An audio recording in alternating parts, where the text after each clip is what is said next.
For the past decade, I've been investigating the program. How far back does this go?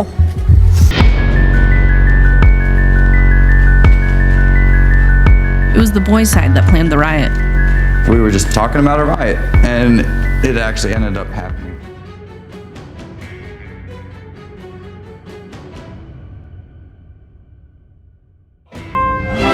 You succeed and survive if you accept the program.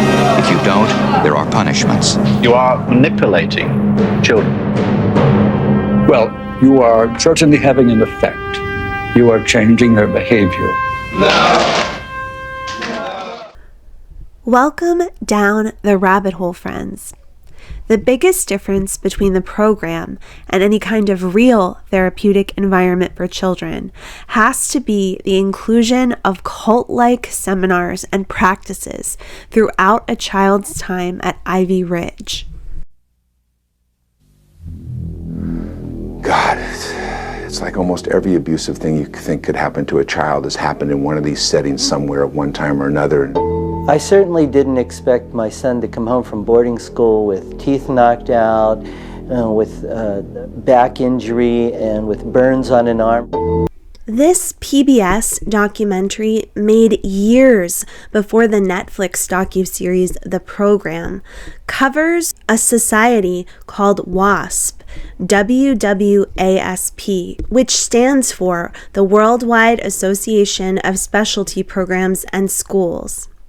It was an organization that operated a number of residential treatment facilities for troubled teens, including Ivy Ridge, which is featured in the program.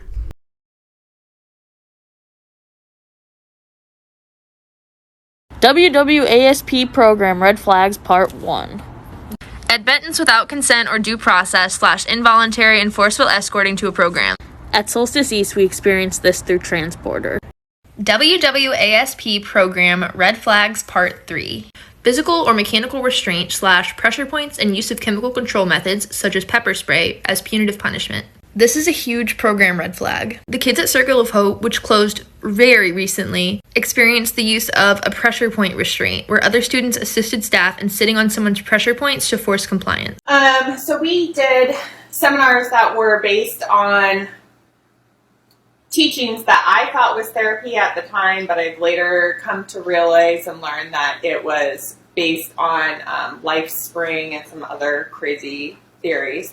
However, these seminars were meant to break us. They would put you in fight and flight and wear you down, and then the purpose of them were to break your will, and then you would have this life-changing thing where your true potential was revealed. And they were really weird, really, really weird. You weren't allowed to talk about them at all, and they were really intense. Like emotional. And they would literally take the thing about you that was like your worst insecurity. Yeah. That was the worst mental anguish you've ever been in your entire life, and exploit it for all to see. All of these programs were often marketed as therapeutic boarding schools or wilderness therapy programs, but many former students and staff members have alleged that they were all abusive and harmful. If parents put their children in a room like that in isolation, it would be criminal. They would be arrested. WASP and its affiliated programs, including Ivy Ridge, have faced numerous lawsuits and investigations over the years for allegations of mistreatment, neglect, and abuse. Many survivors of these programs have spoken out about their experiences, and advocacy groups have called for greater regulation and oversight of the troubled teen industry as a whole. One thing about WASP programs is they made you take accountability for everything that ever happened to you, even the bad stuff. Our director, Mickey Manning, told us that we'd be accountable for our own rape.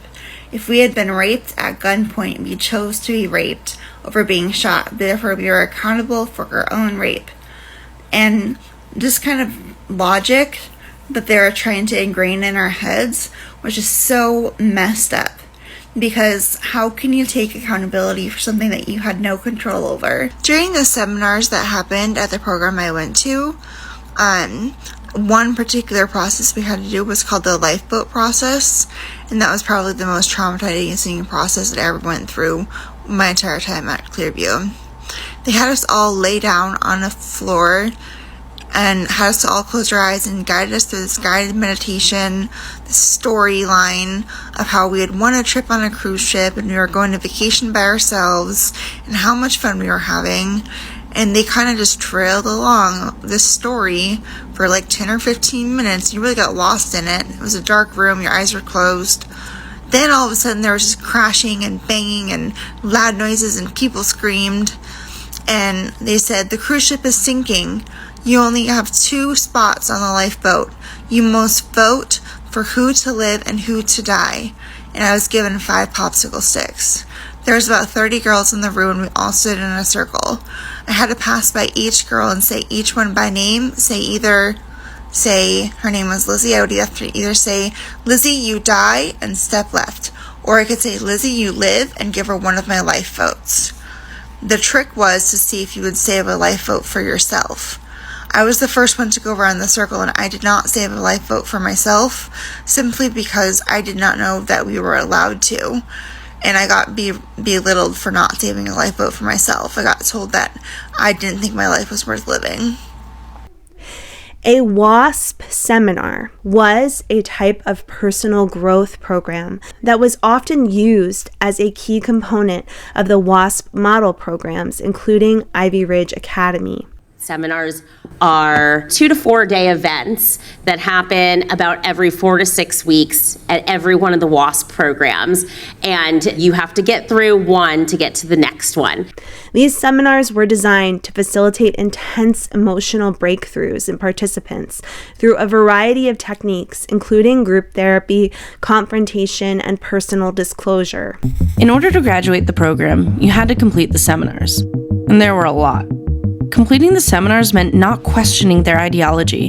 Where the seminars were very, very effective is that they use physiological experiences to manipulate the mind and manipulate thought processes. They were typically led by trained facilitators and were mandatory for both students and their parents. Involved some type of physical exertion component. Oh my gosh, these. This is a towel wrapped in duct tape.